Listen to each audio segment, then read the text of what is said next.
Najnapred prvo уште еднаш да повикам Министерството за животна средина и просторно планирање да го преиспита ова решение и да отвори нова дебата, да отвори нова јавна расправа на која ќе биде крајно транспарентна и во која ќе бидат вклучени сите засегнати страни.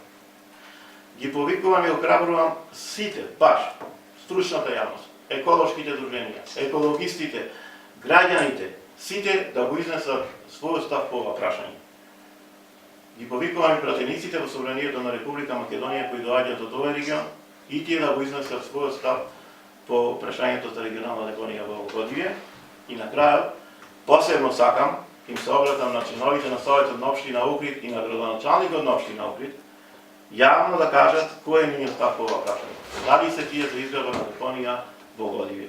И да не заборават дека Дебрца е главната порта за влез во Охрид и дека Дебрца се белите дробови на Охрид. И крајно, ние не се плашиме од нова транспарентна постапка. Не се плашиме затоа што знаеме дека сите аргументи се во наша полза.